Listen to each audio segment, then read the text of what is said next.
Eden Kaz here with Just Be, and we are about to take a spiritual boom. We are at an unprecedented time in human history where we are transitioning from 3D to 5D within the great spiritual awakening. This video and audio podcast is the place for you to find your truth beyond politics, your sovereignty, your voice. Let's kick up your vibration now. By the way, each episode ends with the Just Be practice to do just that. P.S. Just to know a little bit more about me, I'm a psychological empath, meditation master, dimensional healer, all the things to help you within this ascension. To learn more about me, visit me at edenjustbe.com. And let's get this party started. Hey, Steve, I love this too, because I like to see what people do. Like, I get ready for the show. Okay. So you feel free to do anything that Oh, you okay. would like. Lovely. All Okay. right, let's go. Eden, Just Be, Spiritual Boom. And so excited to announce now in association with the Grassroots Warrior Network. And today with us, Steve Nobel. So welcome. Thanks, Eden. Thanks for having how me. you doing? I'm good. Brighton by the sea. I was out on a paddleboard yesterday, paddling along, on those things you can stand up on. Yes. But I couldn't stand up. I kept falling in the ocean, so I stopped standing up. But otherwise, good. I'm good. Very nice to hear of that. Okay, so I'm going to say what we're going to potentially talk about today, because I never quite know where things are going to lead, but potentially we're going to talk about the Ascension community, the soul matrix, of course, deep spiritual stuff, maybe spiritual hygiene, starseed importance. I have a list, star councils, light decrees.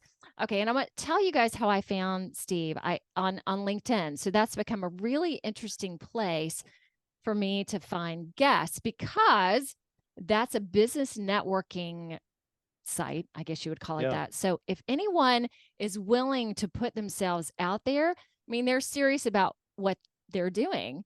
So I hear back from a lot of people on LinkedIn versus Facebook, Instagram, all the other stuff. Then, so interesting, Jenny Lyron, who I had on the show a couple weeks ago. So I didn't know Steve. She was showing me her Telegram, and Steve's Telegram channel was on her phone. And I was like, oh my gosh, Steve is going to be on the show. I think we talked, it was a week ago, and she goes, oh, he's just great. And he's so good. So yeah, he is. Oh, so, that's nice. Yeah, it was very nice. Yeah. All right, we're going to talk. All right. So I'm going to give a little bit of a blurb, because I want to tell you guys about the smart meter that I'm doing. Then I'll give Steve's official bio. All right, so for just a second, so P and Cullen, so my episodes right now are out of order, because when P and Cullen were on the show, we talked about what was going on in Hawaii, so it's very current and topical, so I went ahead. That show will be broadcasted earlier than normal. And in that, we talked about smart meters. Steve, do y'all have those in the UK? Yeah, we do. Okay, there you go. Yeah. All right. So it turns out I have one and didn't realize I did, which is kind of ridiculous in a way, because my home was older. So I basically proclaimed on that podcast that I was going to start the process of getting it removed, knowing that could be fairly difficult. So I waited a couple days when I had some time to invest, because I knew this process might take a while. And it only took about 30 minutes. I was cut off once, then passed around. So between 1 and 3 business days, apparently I'm going to have them call me back to schedule getting my meter removed. And potentially they do this a good bit, because she knew exactly what to tell me. So it will be $43 for me to have it switched out, which I'm going to potentially contest.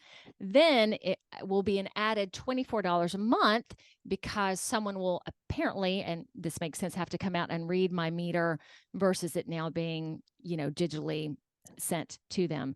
Yet I am willing to pay whatever needs to be paid, because it is harmful and not good. And let me tell y'all this, it sits right outside my bedroom window.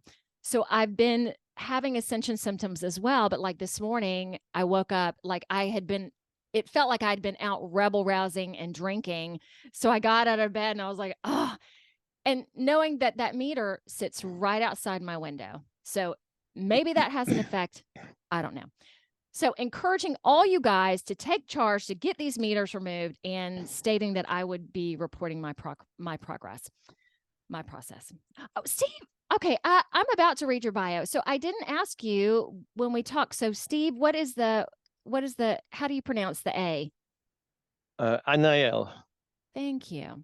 That's all right. Steve Inael, hopefully I said that right, Nobel, is the author of 6 nonfiction books. Thank you for waiting. The 2 most recent are The Spiritual Entrepreneur and Joy at Work.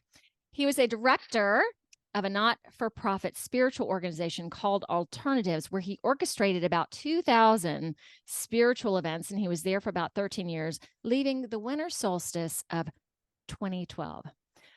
Subsequently, he began his own healing and awakening work.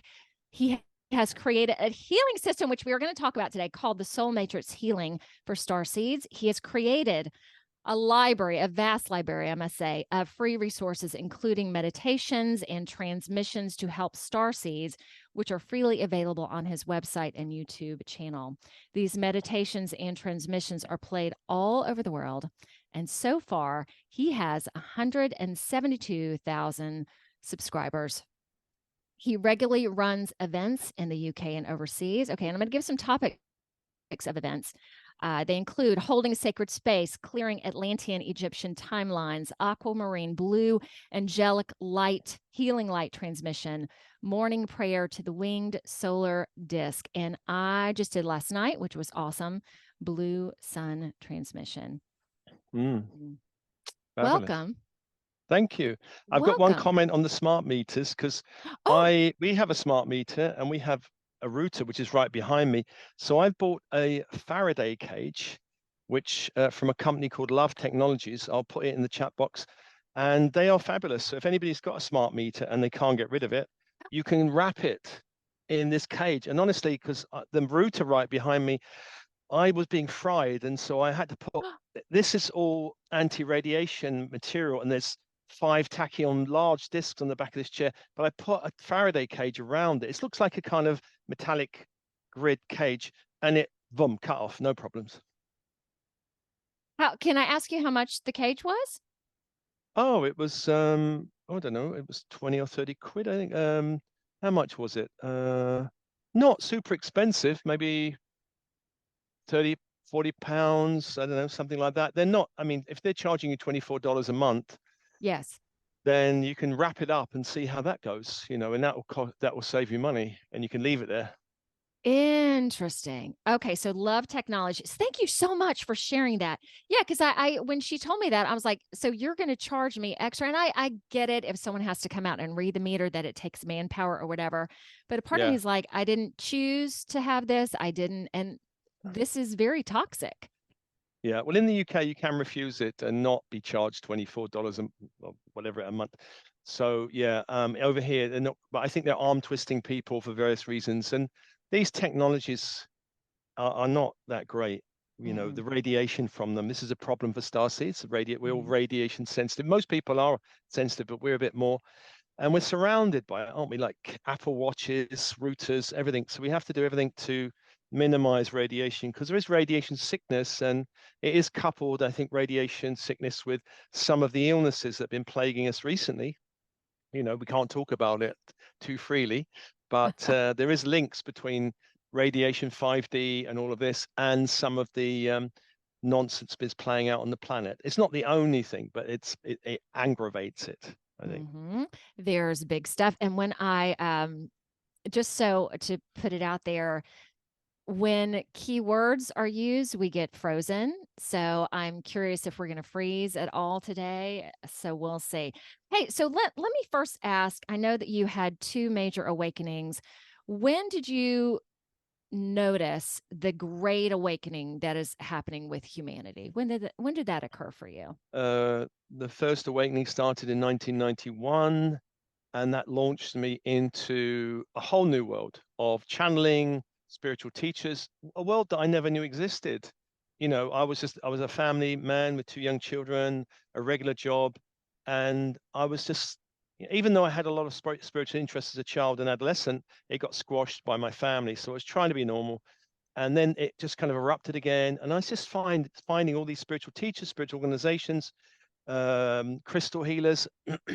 And it was just like a whole new world opened up before my eyes. And I kind of thought that in the beginning, it was more, well, how do I heal myself? You know, I think a lot of people So enter how old were you when this happened, when you had two young early kids? 30s, Early 32, 30s. 33, something like that. Okay. I was going into self-healing, and then by and large, I just immersed myself in it. And so in my early 30s, my whole life was kind of taken over by channeling and spiritual teachers and going on retreats. My marriage dissolved, unfortunately.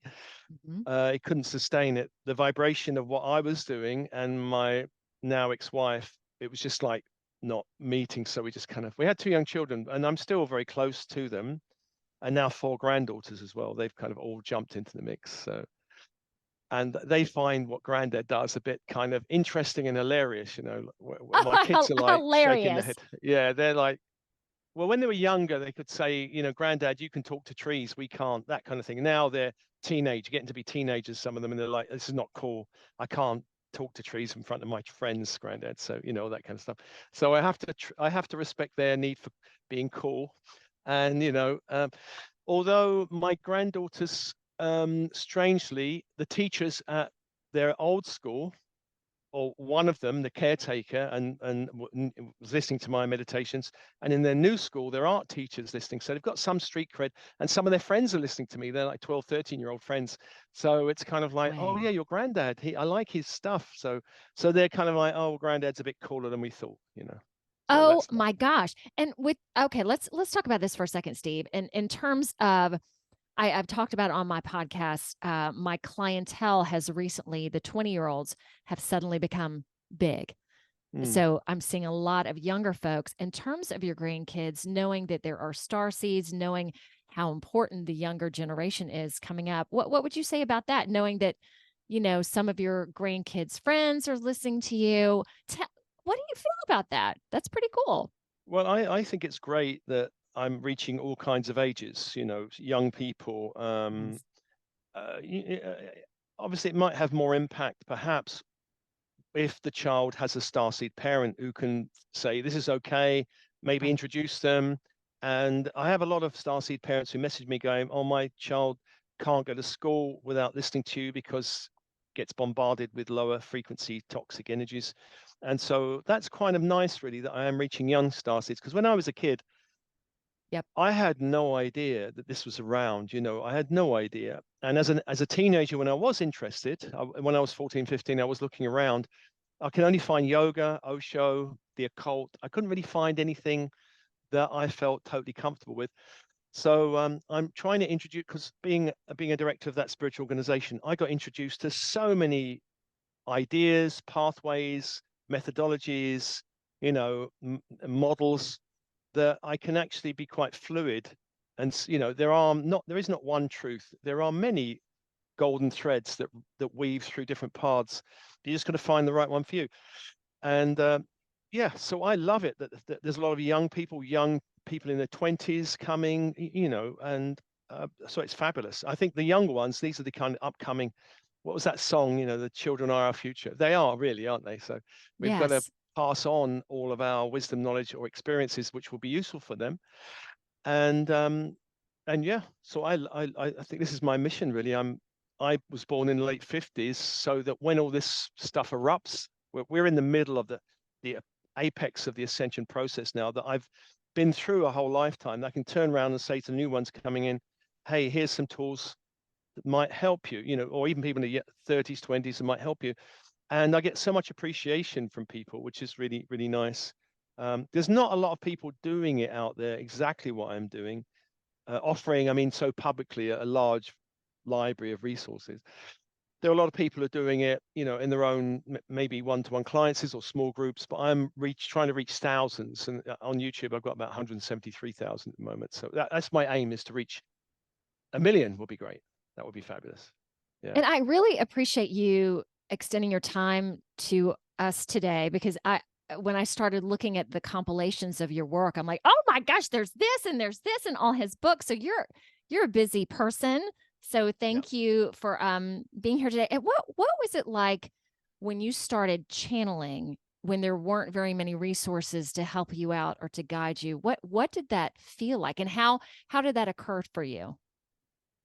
Um, Well, when I started waking up in the early 90s, being married, my experience of meditation was crystals. I love crystals. Someone lent me a crystal book, meditating crystals. So I just bought a load of crystals and put them around me, not knowing what I'm doing, but thinking, well, if I surround myself with all these crystals and meditate, something will happen. I was starting to feel lighter, and it was nice to be in peace. I started to do some training with a woman called Jill Edwards in England. She's now passed over. She was a genius, really, a Mm. very open, enlightened person. And she gave me the confidence to move forward on the path. She introduced me to a lot of things. I got introduced to these channels called Orin and Darben in America. I think they're in California somewhere, I think. Although actually the channels have both passed, but the material is still there. Orindarben.com, I think it is there. And I did Awakening Light Body. It was just so incredible training with them. And then I got into other shamanism, Wicca, even for 8, 9, 10 years. I was exploring anything. I wanted to find things that worked, that made my life better. That was my pragmatic, how can I make my life better? How can I manifest a more joyful life? And that was my earliest idea. I had no idea I'm going to be doing healings and helping other people. But then Yes. after healing my life and Okay, and you filling talked about myself up, before, I'm interrupting you for a second, but that yeah. was it kind of a dark period of time in terms of the searching, finding what worked or what fit for you? Well, before I woke up in the 90s, it was kind of dark. And yeah, Okay. I wouldn't say it was a very light, happy period. I mean, there was happy moments. I was living in a happy family, I would say, but and the family is still kind of a happy family, though very 3D. But then when I woke up, I started to feel lighter, more magical, more joyful. The universe is magical. Hey, I can create my own reality idea. Let's explore that. I explored that to the nth degree, really. I tried every combination and found what was working. But then in 2010, I hit a dark night of the soul because my soul was pulling me, impulsing me, leave alternatives, leave, you have to shift your life. And I didn't want to shift my life. I was happy. Hey, I'm happy. Why should I shift? I Right. resisted. And in that resistance, I, really went into this very dark night for 6 years, very dark night, an existential crisis, really. And I came out in 2016 and I got told, start this. It was not like, hey, you're out, welcome back. It was more like, okay, now you've had your 6 years of darkness, you've had your training. I think it's more like Hogwarts dark arts training. Now you know the dark, because I didn't really believe the dark was real. I didn't really believe in it. I heard about lower astral, dark, demonic entities, and I thought, I don't experience this. I don't feel this. I I can had so relate experienced to you. psychic attack, but I didn't get that. Yep. And then suddenly, demonic forces and non-stop attack and astral psychic attack. Nightly. It was Gosh. like an intense. Well, particularly for 18 months, sorry, to 2 years, every day, every night. It was Oh, like non-stop. And then eventually I came out. I kind of learned, oh, okay, the dark is real. Fine.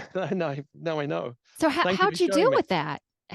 If it was every night, were you just like, oh my gosh, here it is again? Let me just sit with it, and or how did you Well, all the gradually work through tools it? of the previous, 15 plus years stopped working. So I felt I was defenseless Gracious. against all of this attack. I saw about a dozen or so healers, and two of them did help me. Okay. They kind of did understand. So I started to slowly move, but I couldn't even meditate. All I could do was lay under a tree in the park if I was feeling overwhelmed. Yeah, closing my eyes would start the attack. So it was like, well, I can't even meditate. I can't do, what do I do? Oh, And nobody really in my immediate circle of friends, spiritual friends, understood. So I kind of distanced myself. I went into being recluse. It was very interesting period. And wow. and then I started coming out and then doing this. And it was a sharp learning curve of, well, what are starseeds? What is ascension? And really connecting the dots super fast. And doing transmissions, which is a lot of that on YouTube, all those meditations, Yes. and believing, can I do them? Should I be doing them? Why am I doing them? Is there a point to doing them? And then getting the answer, yes, keep doing it. And in the early days, the kind of interest was like, it slowly peaked. And now it's like that, people are following after it. Took me, I think it's taken me 30 years of the spiritual path to be an overnight success. But you had to go through, like, you to me, in terms of what you're talking about, are so prepared to do this because you really understand the depth of what is happening right now. And you yourself have risen out of it. And now you can help other people. Because Steve, I have to comment, I was like you, like, even knowing about the ascension, I was like, oh, we're moving through light and dark. And I had one major experience that I've talked about on the show too, that I was confronted with pure devil, demonic. And it was so great, I guess, if you want to put it that way, because it really opened my eyes to, this isn't a game. Okay. This is serious. And there are a lot of people that are being hurt through this, and there's a lot of death that's going on around. So it's serious. So, but it's also our jobs, I guess, if you would agree with me, to come through it positively and being the light. All right, so why don't we move into what is the soul matrix? Well, the soul matrix, it's moving out of the force matrix, which is the world we mostly are born. It's a bit like the film, isn't it? That, Morpheus telling Neo, what is the matrix? It's the world around you. It's the world where you pay your taxes. It's all of that kind of thing. When we're asleep, we look at the world and go, well, everything's being. We live in a democracy, America and England, the democracies, and the government, by and large, is trustworthy, and banks are by and large trustworthy, and I can live my life and by and large know that I can live reasonably safely as long as I take care, and there's rules I live by, all of these things. Mhm. And when we start waking up, um, we start to see what I'm going to leap forward several points actually. What I began to see after this dark night of the soul is the planet has been dark for thousands of years. Now, this is Yes. quite a leap from everything's fine, we trust our governments, to we're living on a dark planet that's now coming out of that darkness. And the governments who I trusted, I used to be interested in politics and follow it. Now I see it's a false system, that there's an illusion of democracy, but actually people don't live in a place where the government cares deeply about them. And in America and England, I see this quite strongly. Mhm. The decisions being made are not made for the benefit of the American people or the benefit of the British people. It's being made for other reasons. In America, for example, your government has made a decision in the war in Ukraine, which is like funding it to the nth degree. And by and large, feeding on a lot of fear. There is a lot of fear in Europe about invasion because Europe has suffered 2 world wars. And there is a big fear in Europe about being invaded. And so when another country invades another European country, it sets off an old trigger. And so a lot of these old fears are being played on. There are other fears which the governments are playing on, the climate. It's not saying that the climate, the planet isn't changing, but it's playing on fears for its own advantage. And I do see that a lot of the major players or leaders in the world at the moment are not, as I say, not really aligned with the benefit of the people. They're aligned with higher forces. And I call those forces darker forces or deep state or cabal forces. Now, it took me a long time. I remember, what's his name? The Beatles, John Lennon, saying the world is run by insane people for insane purposes or something like that. And at the time when I heard him, I'm like, that's a bit extreme, but I kind of agree with it now. I Mhm. agree with it now. And, there was a British MP, again, I'm going to be very careful of my language, who stood up in Parliament and made a big speech about the dangers of the recent experience we've gone on in the world, and read out a load of factual statements about it. He got thrown out of his own party, and I'm not even sure if he's still in Parliament or he's just got thrown out altogether, because it's just not towing the party line. We got to say toxic material is great. If you say anything else, you're going to get thrown out. So, um, and the great thing is that the more light that's coming in on the planet, the more these toxic agendas are becoming obvious to people. And I'm Yes. sure, I can say that without anybody getting too upset or freezing your account or anything. So there are in the last 20 or so years, the experience of September the 11th, all that time ago, was an incident that the story put out by the governments is not one that I can believe, and not one that a lot of people do choose to believe. Mhm. And the recent experiences on the world, again, there's a story that's been put out by governments that most people go, are you joking? And it's waking people up. This is the thing about dark forces, is that as the light comes in, they Yes. can't pull their shenanigans to the same degree that they used to. They might put out, because they control the media, they can put out the story through 100 outlets and think, well, people believe it. A lot of people do believe it, because if they hear it from 30 outlets, they must go, well, a lot of people have thought deeply about this and come to the same conclusion, so it must be true, rather than they've been handed a script, which is more like it. Yes. There's an operation something bird that was being run in America that people are getting more aware of, and in England people are less aware of that stuff. But the media is highly controlled. But the planet is shifting from that darkness into light, and in this period, we're in this period of middle ground of darkness to light. Yes. We're in, the darkness is fading and the light is growing, but the darkness hasn't gone. Those forces are still there, as we can see, still creating war and mayhem on the planet, still doing their weird agendas. And the thing in Hawaii, I do feel, is very suspicious, Yes. actually. There's a lot Mhm. of things involving weather that look to me as if it's not just planetary climate change, but something else is going on, which I don't want to go too deep in. Exactly. Yeah, something else is happening. And there are technologies that can influence the weather, as many people are aware, and they're being used and weaponized, of course, for various reasons.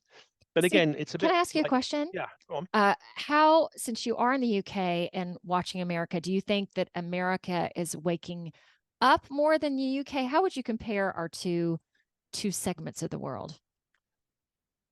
So starseeds that chose to be born in America have chosen the more intense mission. Here in England, I think it's a bit easier, which is Mm. why I chose it. I couldn't really I don't know if I could do this mission in America, really, Oh, because over here it's a bit kind of calmer. Yes, there are things going on, but by and large, there's not the extreme energies in America. America has a lot of extremes. You have extreme light and extreme darkness there. You have a lot of souls who are very, very young souls who are like, you know, please wake up, even if it takes 20 lifetimes. Can you please wake up? And there are a lot of, there's a massive amount of star seeds, light teachers, and channels in America, which makes America such a kind of gateway of light. But you are dealing with the kind of center of very dark forces more than in England. They are here, but in America, they're in your face.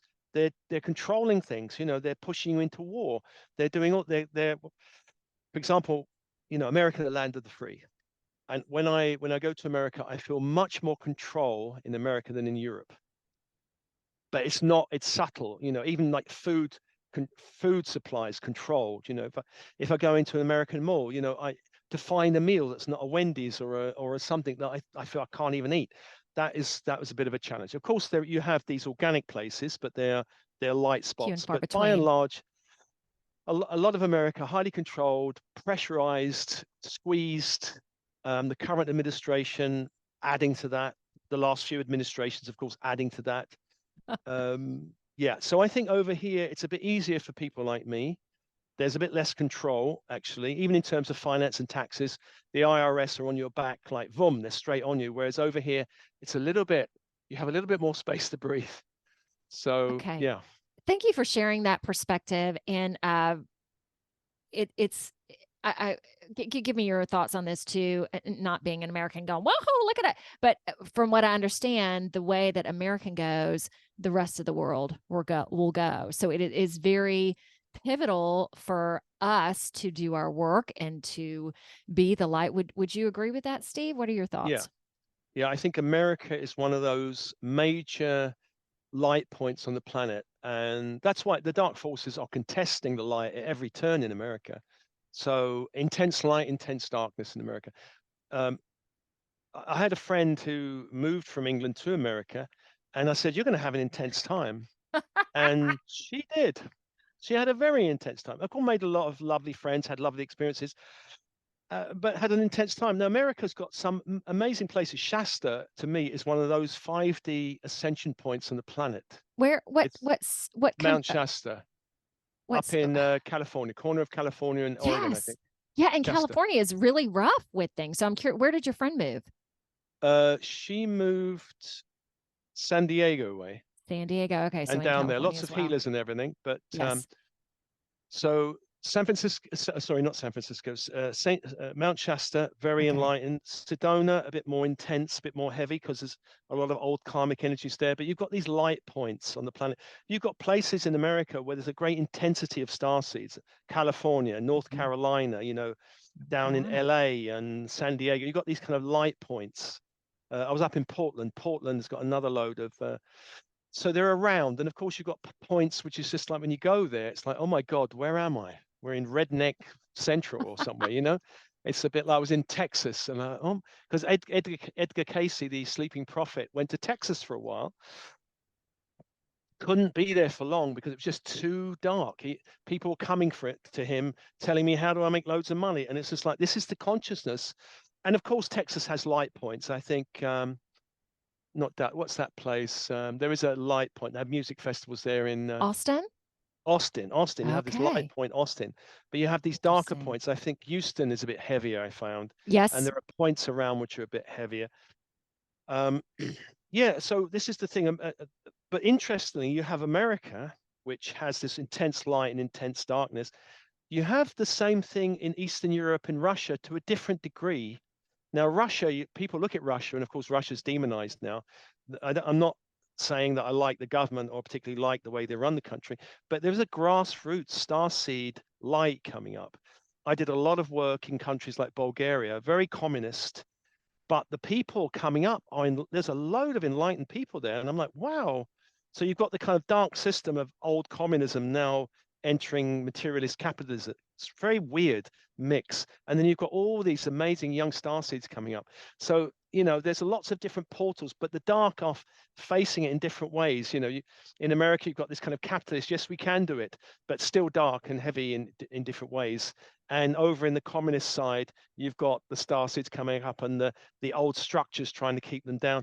And other places, there are star seeds coming up in places like South Africa, which is a dark country because of what's happened there with apartheid and Hmm. the new government coming in, which basically I see is pretty corrupt, actually.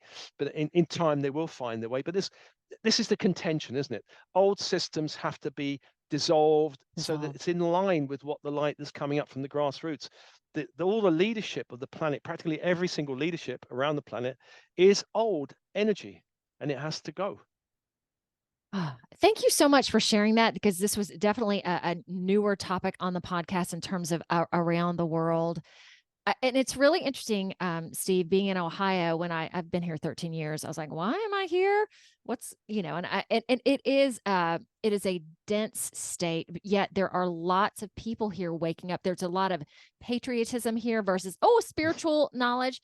And even if there's that bit of a segment that enters into more, which is great.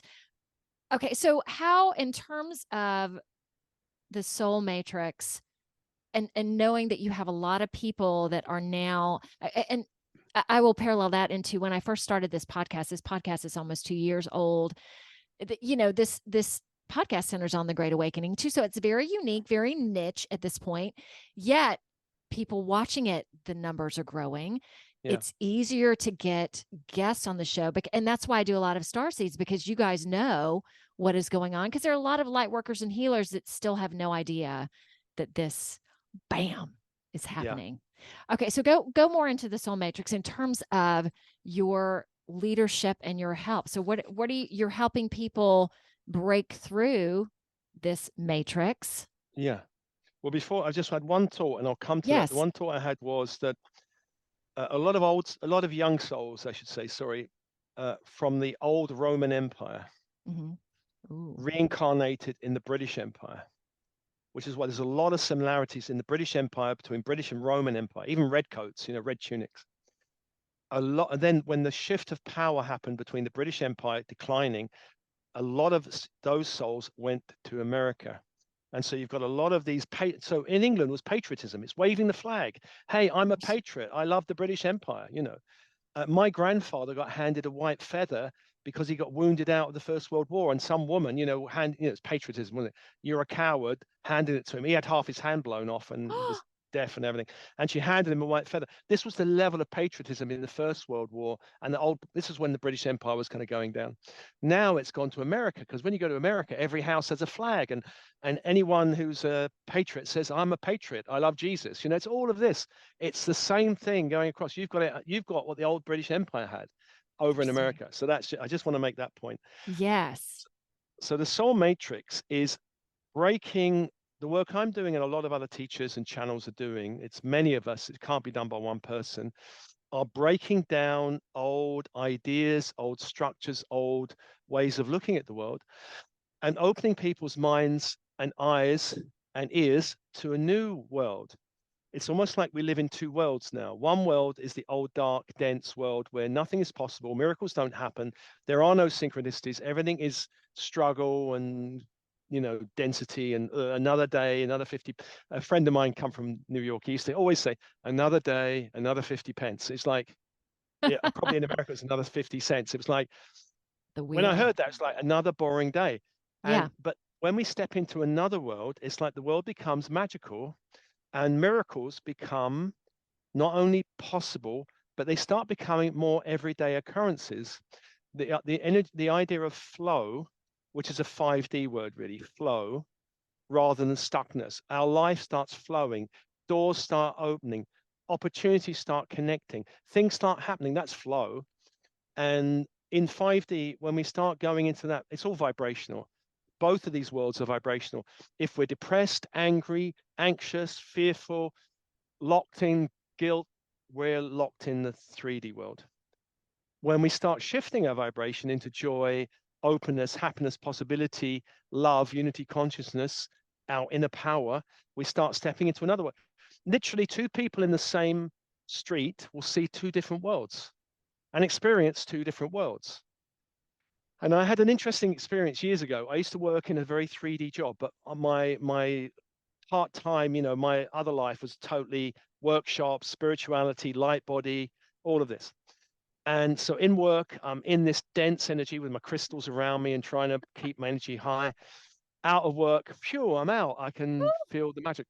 So I was walking down the street and I met someone from my work, that 3D work, and we met. And so it's interesting. I'm in a kind of higher vibration. He's in a lower, like everything shit type of thing. And we talked for 10 minutes. And in that 10 minutes, he pointed out there's a drug deal over there. What's that happening there? And suddenly I was looking at another world that I'd missed completely. That there was a world where suddenly, what, I didn't see any of that world before. I was in a world where people were smiling. I was thinking of possibility, light, and all of this stuff. And then I was in another world. So this is vibrationally that our mission is to stay high vibrationally, so that when people try and pull us down, and then that years ago, when at that point, we kind of try and resonate with people. One will come down, the other might come up. So he went away feeling better about life, and I came away feeling, oh God, am I in this dangerous world suddenly? And that's what happens. So nowadays it doesn't happen so much, because when low frequency people or vibrational depressed people, I bless them and go, lovely, have a nice day. I'm not really interested to stay and chat with you for 20 minutes because I don't want to hear depressing stories. There are people that want to hear that. Now, I have a lot of clients and they do tell me very heavy stories, but the intention of telling those stories is for healing and transformation, not to just, here, I've got another victim and another, captured audience. I'm just going to tell them that's what happens, isn't it? People do that. I'm unhappy. Let me tell you how unhappy I am. Oh, I feel a bit better now.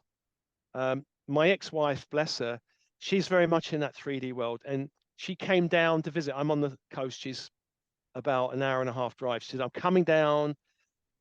And okay, all right, here Literally we go. coming down to visit coming you. down. And so, will you meet me for lunch? And I'm like, okay, let's meet for lunch.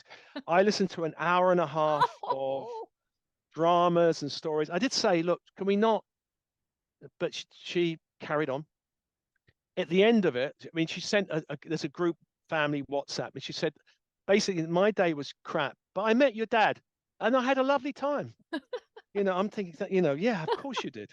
I was a captured audience. She captured me for an hour of listening to every family drama under the sun, which I'd heard for the nth degree. But Ah, basically, she shared it to feel better and lighter. And I come away going, you know what? I need a shower now. I need to just release all of that. And it's all energy. It's about managing energy. It's about mhm. releasing, knowing how to release energies and connect ourselves to higher energies. So that's really what the soul matrix is about. Releasing the mutant matrix. The mutant matrix is the false Mm. matrix where we read in the newspapers and hear on the news. You know, it's all made up. It's all propaganda, basically. And to come, nature is probably the closest example people understand of true organic matrix. It's created by something higher than this dark beings creating, holding this world in their, you know, the reins of this world. It's created by source energy. You know, we go in nature and we don't feel depressed. Usually we feel, hey, the butterflies are flying and the flowers are waving and the sun is shining. You know, the sun is a stargate of higher frequency energies, which is one of the reasons why dark forces are trying to persuade us that the sun is dangerous and bad, and maybe we should even shut off the rays of the sun. You know, that latest nonsense that I think Bill Gates was trying to push. Let's shut off the rays of the sun so we can protect the planet. That sounds like a good idea, as if we're going to trust him anymore. Oh, I know. Yeah. Well, lots of people do. Man, I could talk to you for such a long time, but I know you got to get off the show soon too. So I want to go ahead and lead into the just be practice, but I don't really, but I do, Yeah. because there's so much more we can talk about. But I also feel this is really important. Yeah, what are you gonna Just what are you be gonna provide for us today? practice. Some practical things for people to do. Okay, let's do it. Okay. Well, one very simple one, which is kind of draws on Buddhism really, is the Buddha was very keen on getting people to come to the present moment. And there's a lot of, particularly Zen is very keen on present moment.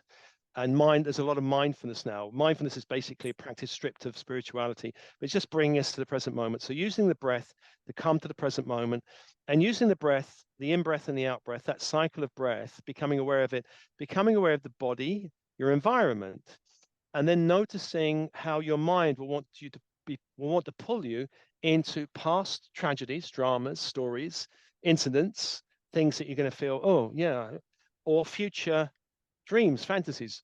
And it's just a practice of coming in the present moment. That's one practice. Then building on the practice of breath is, and I do this a lot in my meditations, is using the breath to release energy and invite energy. So the in-breath is the invitation of light from the universe around, the stars, the sun, nature, the horizon. Using the breath to invite light of a higher nature into the body of bone and blood, and releasing energies out on the out breath. Your unconscious mind will know how to do that. If you just send an intention down to your body, anything in my body that's not of a higher frequency, please release on the out breath, including other people's energies out from my field. So you can do that with the physical, emotional, and mental bodies. They're all different energy fields. So breathing light into the emotional body, releasing other people's emotional energies, their angers, their fears, you know, your mother-in-law's upsets or any of that stuff out. And then your mental body, releasing other people's judgments, opinions, and all of that, disappointments, all of that out the mental body. If you can clear like this, very simple, light in the physical, light in the emotional, light in the mental, you'll start to feel lighter and lighter. So that's the second thing I offer. And of course, they can listen to the recording if they want to go, what did he say? The third thing to do is to know that you have a channel of light that passes down through the crown, down along the spine, down out through the base, down into the core of the earth. The core of the sun is a crystalline core. The core of the earth is a crystalline core. You can breathe light down from that crystalline core all the way down through the spine, down into the earth. You can breathe light up from the crystalline core up through the channel, up above the head, and allow it to be like a fountain that kind of pops around you, like a toroidal. So light down into the earth and light up, and then toroidal energy field. So three practices: mindfulness of breath, using the breath to release and invite energies into your physical, emotional, mental bodies, and then opening the channel of light and allowing light to create this toroidal field around you. And if you want a fourth bit to that, when you do the practice of, you know, light down into the earth and then light up and this toroidal energy around, ask that light to seal your energy field in light so that nothing of a lower nature can interfere, kind of create a seal around your auric egg. And that will help to bounce off lower energies or lower chords coming in. So 4 practices, one after the other. Think those are fabulous. And all of Steve's transmissions and meditations will be included in the link below, because okay, let me lend to this too. It's now for all of us who are light workers doing healing work, it is every day to get serious and to just, bring the light in. Man, I really appreciate you coming here today. I appreciate your authenticity. Very easy to talk to. This was a lovely experience for me. Thank you. And me. Oh, awesome. All right, y'all, this man has work to do, so we're going to let him do his work.